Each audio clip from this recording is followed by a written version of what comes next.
सब तीर कमान आप लोग हम ही लोग पर चलाते हैं, कुछ उधर तो चलाइए।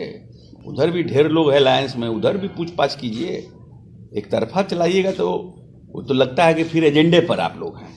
अगर उधर से भी ये सब प्रश्न करिए, बीजेपी के स्पोक्स पर्सन से भी जाके कि भाई आप लोगों का कब हो रहा है, देर नहीं हो रहा है, तो लोग कुछ बोलेगा।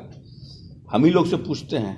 लेकिन देरी की बात तो जेडीयू की तरफ से की जा रही थी। हाँ, हम लोग अभी भी मानते हैं देरी हो गई है, लेकिन काम खराब नहीं हुआ है।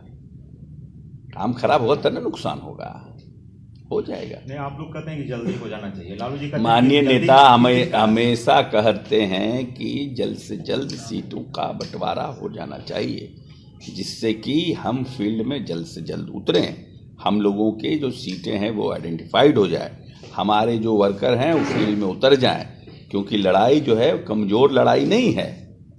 जिस तरह से भारतीय जनता पार्टी मंदिर और राम मंदिर को लेकर के जिस तरह से भगवान राम को भी ये लोग छोड़ नहीं रहे हैं, तो उसलिए ऐसी परिस्थिति में हम लोगों को भी अपनी तैयारी पूरी करनी चाहिए। और चुनाव में तो आप जितने सजग और सतर्क रहते हैं और जितना आपका चुनाव लड़ने का जो धारदार पैमाना होता है उतना अच्छा होता है।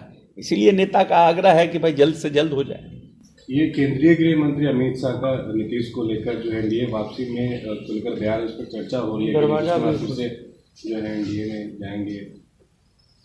ये हमको नहीं जानकारी अमित शाह जी ने क्या कहा। अमित शाह जी ने कहा है कि पुराने सहयोगियों को लेकर अगर कोई प्रस्ताव आता है तो हम लोग विचार करें। तो हमसे आप पूछिएगा तो क्या कहेंगे, हम भी यही कहेंगे।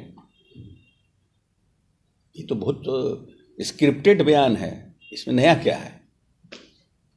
पॉलिटिक्स में इसमें नया क्या है? नहीं, पहले बोलते रहे हैं कि दरवाजा बंद है, इसीलिए आपने कभी नहीं बोले दरवाजा बंद है।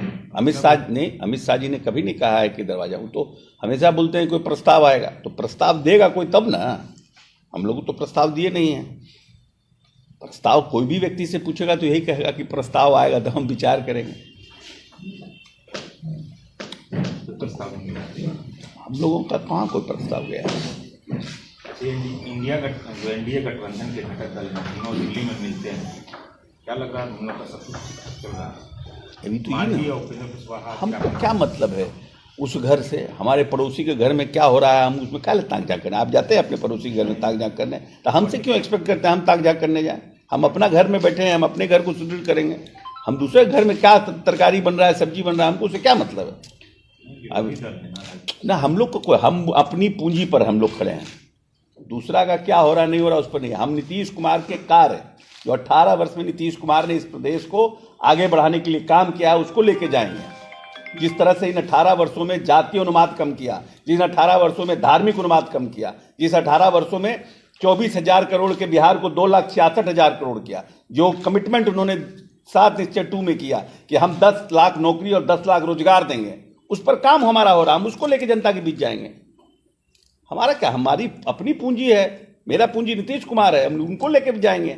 हमारे ब्रांड नीतीश कुमार है, हम उनको लेके जाएंगे। दूसरा क्या कर रहा है उसे क्या मतलब हमको है?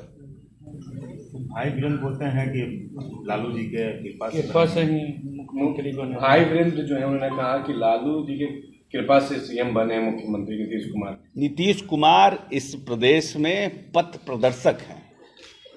जो हमारे साथ अलायंस में आता है, भारतीय जनता पार्टी भी आई तो उस समय हमारा 7 निश्चय 1 था और उसी को भारतीय जनता पार्टी ने फॉलो किया।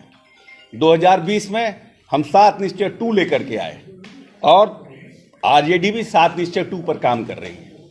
हमारा एजेंडा जनता के बीच जो मेरा कमिटमेंट है और मेरे नेता का कमिटमेंट है वो नहीं बदलता है। अलायंस पार्टनर आते हैं और हमारे नेता के कमिटमेंट पर काम करते हैं, क्योंकि मेरे नेता ने इस प्रदेश की मूलभूत संरचनाओं को और इस प्रदेश को बदलने का काम किया है। ये कड़वा सच है। घोर से घोर विरोधी नीतीश जी का भी ये मानता है कि नीतीश जी ने बिहार में काम किया है।